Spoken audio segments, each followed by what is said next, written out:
Welcome to a new video series entitled Resting in the Names of God, where I hope we can explore and discover afresh who God really is and how these names intersect with our lives today.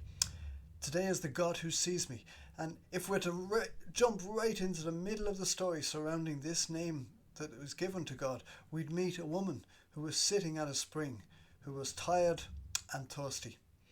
It transpires this woman is vulnerable, she's pregnant under questionable circumstances, and she's on the run. Her backstory is complex, as life often is. She was a foreign slave girl for a woman named Sarai, whose husband was Abram, who was later renamed Abraham. And this couple were desperate for an heir. In fact, God had promised they would have an heir, but they were impatient and they decided they would hurry God along a little. So Sarai suggested that this slave girl be given to her husband as his wife, knowing that in the ancient world any heirs would be theirs as well. In a sense, this was the ancient equivalency to surrogacy today. What Sarah hadn't bargained for was that once the slave girl became pregnant, she would become proud, and she also hadn't realized how jealous, intensely jealous, that she would become. It sounds more like a family every moment, doesn't it?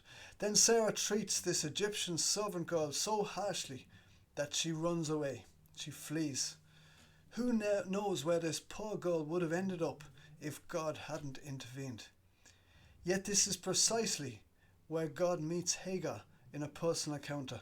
God addresses her by her name at her point of desperate need, when she was at her lowest, frightened and alone, off the radar, running away without a plan.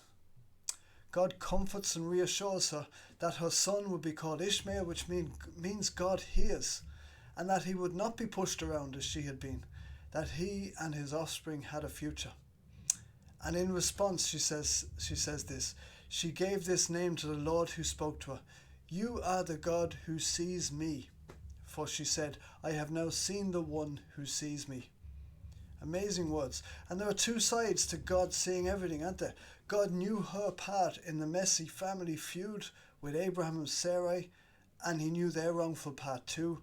But God also cared intensely for all of them. Proverbs says this, that the eyes of the Lord are everywhere, keeping watch on the wicked and the good.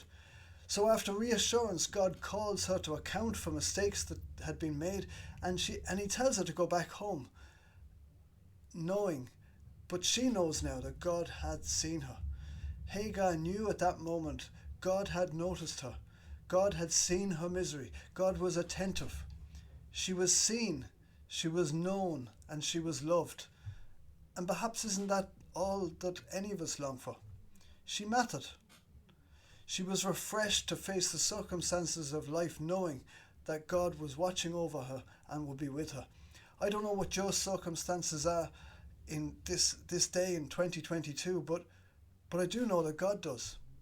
Perhaps you feel invisible, insignificant, or abandoned.